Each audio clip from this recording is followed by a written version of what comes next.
Siempre hemos dicho que creemos que la posición en un posible gobierno de cambio depende de lo que voten los españoles.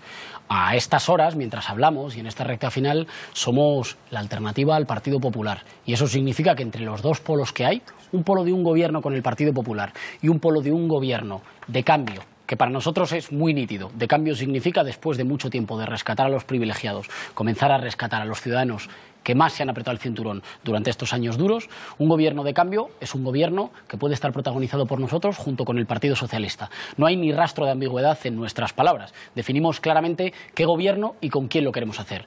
Yo creo que España ya está inmersa en un proceso de cambio, que empezó con mucha gente exigiendo cosas de sentido común en las plazas, que después ganó una parte de los ayuntamientos de las ciudades más grandes de nuestro país, que el 20 de diciembre se quedó muy cerca y que ahora, en una semana, tenemos una ocasión de desempate mirando hacia adelante. Y decimos muy claramente qué gobierno queremos, con quién y cómo pensamos acordarlo. ¿Y sería presidido como una condición sine qua non por Pablo Iglesias si el Podemos sobrepasa el PSOE en número de votos o de escaños? Por quien quede por delante, pero en todo caso, claro, lo decimos nítidamente, también lo dijimos antes, por quien quede por delante, pero en todo caso, de forma muy clara. A quien hay que ganar las elecciones es a las políticas injustas e ineficaces que ha aplicado el Partido Popular. Y nosotros decimos quién es el objetivo, quién es el adversario, pero también con quién queremos acordar. No es una moneda al aire, sin rastro de ambigüedad. Sí, que en el proceso histórico que hay abierto de cambio político en España y para abrir la nueva etapa, hacía falta sumar un poco más. Yo creo que después de las elecciones del 20 de diciembre, ahora nos encontramos con unas segundas elecciones que en realidad son una segunda vuelta y que van a decidir si desempatamos hacia adelante o si desempatamos hacia atrás. Significativamente nos estamos midiendo y disputando una buena parte de los escaños en muchas provincias con el Partido Popular. ¿Qué significa eso? Eso significa que cada escaño que le ganamos al Partido Popular es un escaño con el que ampliamos la posibilidad de que haya un gobierno progresista, de rescate de los salarios, de rescate de los autónomos, de rescate de las pequeñas empresas, y que lo haya en condiciones de más estabilidad. Es decir, que en la medida en que nos vamos acercando hacia los 170, 176 escaños, afianzamos y fortalecemos la posibilidad de un gobierno de cambio. Hay una apelación permanente del Partido Popular con respecto a que tiene que gobernar aquel que sea la minoría más grande. Bueno, eso sucede en otros sistemas políticos. En un sistema parlamentario eso no sucede así. En un sistema parlamentario gobierna quien obtiene más apoyos en el Parlamento. Eso significa que los ciudadanos sí que tienen una opción. Si quieren que gobierne el Partido Popular, saben que o tienen que darle la mayoría absoluta o tienen que dársela junto con Ciudadanos, y por tanto los ciudadanos podrán elegir. La gente, cuando acuda a votar el próximo domingo, podrá elegir.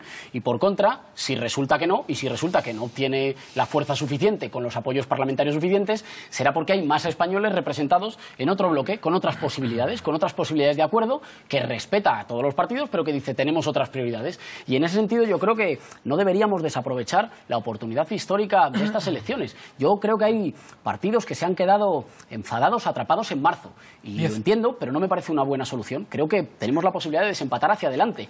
Y eso solo se hace diciéndole a la ciudadanía nítidamente, en caso de tener que elegir, con quién se quiere formar gobierno. ¿Están dispuestos a apoyar a Puigdemont si abandona su idea de hacer un referéndum de autodeterminación? Muy nítidamente, no.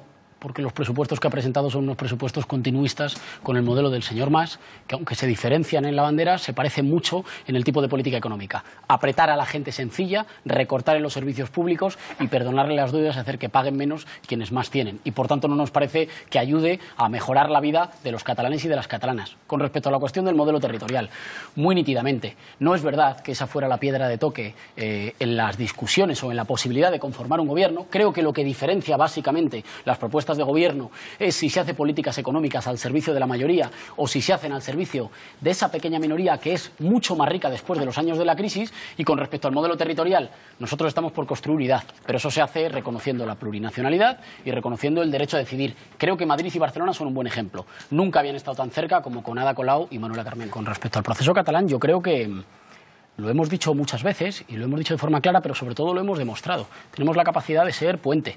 Tanto en Euskadi como en Cataluña, las pasadas elecciones generales, ganamos las elecciones. Y ganamos las elecciones precisamente con un mensaje de fraternidad, de reconocimiento de la diversidad, pero al mismo tiempo de voluntad de construir y de ganar juntos el cambio político. Yo creo que eso no se hace votando con el Partido Popular, bueno, pues leyes que a nosotros nos parecen tan nefastas como la amnistía fiscal, como la ley Montoro o como la reforma laboral. Y por tanto son compañeros de viaje con políticas que nosotros no compartimos, y lo decimos muy claramente. La garantía para la posibilidad de un proyecto compartido y de la unidad es el reconocimiento de la plurinacionalidad, el reconocimiento de la diversidad y el tender puentes. Creo que no por casualidad somos la fuerza con más capacidad de tender puentes y de reconstruir relaciones con el respeto a la democracia y a los derechos de la ciudadanía. Ganamos las elecciones en Cataluña precisamente con un mensaje de fraternidad, y por eso juntos podemos ganar al Partido Popular y garantizar también la solución y deshacer el nudo en Cataluña. Porque tenemos aliados y porque vamos a... Creo que hemos visto aquí sobre este debate un ejemplo de un choque de trenes que amenaza con ser un diálogo entre sordos y que no se resuelve. Ya lo vimos en las elecciones autonómicas catalanas del pasado 27 de septiembre, y ese choque de trenes no va a resolver la cuestión, no va a ser capaz de deshacer el nudo, y no va a ser capaz de resolverlo porque yo creo que una buena parte de los partidos políticos tradicionales encuentran buenos réditos electorales en el enfrentamiento entre territorios. A nosotros no nos asusta reconocer que vivimos en un país en el que conviven diferentes naciones y que eso no tiene que ser un problema para construir unidad. Respetamos que haya quienes quieran construir independencia, no es nuestro proyecto. Creemos que se puede construir un proyecto compartido en una España diferente, y reconocemos el derecho del resto a tomar sus propias decisiones, pero quizá precisamente gracias a ese reconocimiento es por el que tenemos capacidad de acercar territorios, insisto, por eso ganamos las elecciones en Euskadi, por eso ganamos las elecciones en Cataluña y tenemos más posibilidad de tender puentes. En realidad, durante todos estos años hemos vivido la experiencia de unas políticas fracasadas y además crueles, que han distribuido mal las cargas, han hecho recaer las cargas fundamentalmente sobre los trabajadores, sobre los pensionistas, sobre los autónomos y las pequeñas empresas, al tiempo que una minoría ganaba más que nunca. Se han caído 3 millones de españoles de la clase media, o hay un tercio de las familias españolas ya en riesgo de pobreza. Y por el contrario, lo que se ha hecho con el empleo ha sido devaluarlo, y por tanto que donde había un empleo por 800 euros haya 2 de 400 euros. ¿Cómo salimos de esta situación? Salimos de esta situación protegiendo el empleo y la negociación colectiva, protegiendo y blindando los salarios y subiendo el salario mínimo, que es la única manera de tirar adelante del consumo, cambiando el modelo productivo con un plan nacional de transición energética, y muy importante, la protección y el reconocimiento de los derechos de las mujeres, que han pagado doble el peso de la crisis, gracias también o en parte también por culpa de la brecha salarial. Yo creo que con el señor Casado nos podríamos pasar toda la noche discutiendo y enseñando memes, y cada uno hace un meme, que la curva vaya hacia arriba o que vaya hacia abajo, y discutimos mucho tiempo sobre los dibujos. Pero hay instituciones tampoco sospechosas de ser un círculo de Podemos como Cáritas, que dice que básicamente en España ha pasado una cosa, que es que se ha roto la cohesión social, que es que hoy en día si tienes un golpe de mala suerte te caes a la cuneta y nadie te rescata. Y eso ha sido por un modelo que es un modelo o equivocado o egoísta, porque es un modelo que nos decía, si la pequeña minoría más rica gana mucho, a todos nos irá mejor. Es al revés.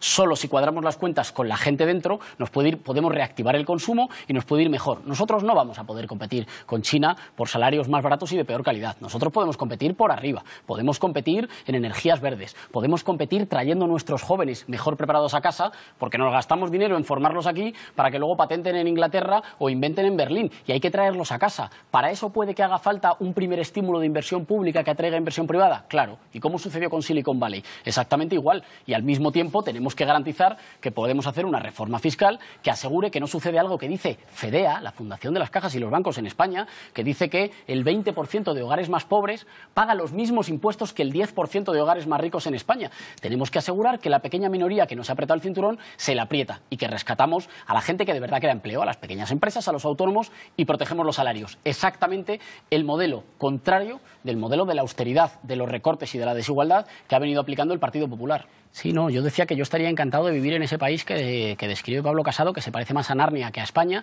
y que es un país que no se sabe exactamente por qué. No, si es que gobernáis España. Si no queréis seguirlo haciendo, tranquilo, que en 5 días puede haber una mayoría alternativa. Pero mientras gobernéis España, tenéis que explicar qué hacéis en España. Te lo digo yo muy sencillo. Apretar con políticas crueles a la mayoría, regalarles a los privilegiados. Creo que tenemos que empezar entendiendo que la corrupción no es un problema moral.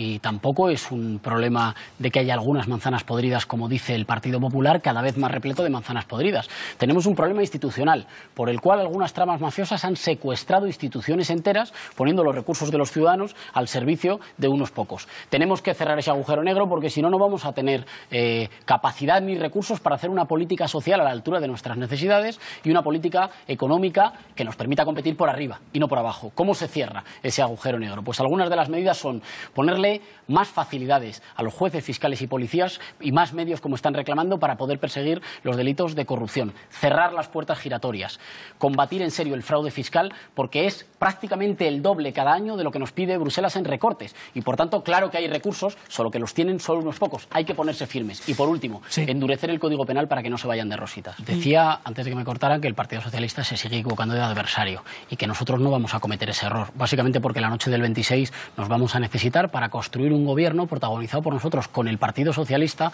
para sacar del gobierno al que ha sido seguramente el partido que ha tenido la mano más blanda o incluso más dadivosa con las tramas corruptas. Eso no significa decir en modo alguno que todos sus votantes, militantes o simpatizantes lo sean, pero sí que hay un problema institucional que no tiene que ver con las manzanas podridas, que tiene que ver con la policía registrando durante 14 horas la sede del Partido Popular en la calle Génova y después encontrándose los ordenadores destrozados a martillazos. No por casualidad es el mismo partido que hace una ley de enjuiciamiento criminal llamada por muchos juristas la ley Berlusconi, que ¿qué hace básicamente? Como las tramas mafiosas de corrupción son difíciles, largas, lentas y costosas de investigar, acorta el tiempo de la instrucción y por tanto le pone más dificultades a los jueces para que puedan investigar a los poderosos, para que puedan investigar en definitiva esas tramas por las que los más ricos se han comprado partidos políticos y han conseguido que las leyes se hagan a su favor. Y una cuestión más. La cuestión de las puertas giratorias no solo es una cuestión, digamos, moral o es una cuestión de regeneración democrática. Es una cuestión que tiene que ver con cuál es la lealtad de los representantes políticos cuando están en las instituciones. Por ejemplo, nosotros tenemos un oligopolio eléctrico que gana beneficios récord en España, al mismo tiempo que tenemos una de las facturas de la luz más caras de Europa. ¿Puede eso tener algo que ver con que muchos de los representantes de los partidos políticos tradicionales acaban después enchufados en los consejos de administración de las grandes empresas, también de las eléctricas? Nosotros creemos que sí, y que hay que cerrar esas puertas para garantizar que cuando un representante está en las instituciones se debe única y exclusivamente a la ciudadanía. Sí, cuando vemos a los representantes de los partidos políticos tradicionales tener que hablar de cosas que son de hace mucho tiempo o que ocurren a miles de kilómetros de distancia, tenemos que constatar que hay una ausencia de capacidad de convencer o de proponer proyecto político a los españoles. Si alguien tiene alguna duda, que acuda de nuevo a los tribunales. En 3 ocasiones, no como le sucede al Partido Popular, han dicho que todas esas acusaciones son falsas, pero que vuelva a acudir si tiene otra duda para que se lo digan otra vez más. Último mensaje de Podemos, Íñigo Errejón. En la vida de un país hay oportunidades históricas y esta es una de ellas. No sucede tantas veces y en nuestro caso no la han conquistado los partidos políticos. La ha conquistado mucha gente que lleva mucho tiempo resistiendo, ilusionándose, cuidando de los suyos para que podamos tener un país mejor. Y eso es en realidad lo que elegimos el próximo domingo. No es escoger una papeleta, es escoger un país. Es decir, escoger la posibilidad de construir una patria que no deje a nadie atrás. Esa es seguramente la herencia más valiosa de nuestros mayores. Una herencia de un país en el que nadie tuviera miedo a caerse en la cuneta por un golpe de mala suerte, en el que hubiera igualdad de oportunidades si hubiera nacido en un barrio más privilegiado o más humilde, en definitiva una herencia hecha de democracia, que solo vamos a recuperar si los abuelos votan con los nietos y las madres votan con las hijas. En ese sentido, nosotros decimos que lo estamos rozando con la punta de los dedos, que tenemos un país extraordinario en el que mucha gente ha tenido que dar muchas cosas para mantenerlo a flote, para aguantar, para abrir la posibilidad del cambio y que tenemos que cuidarlo, que tenemos que cuidarnos y que unidos y unidas podemos.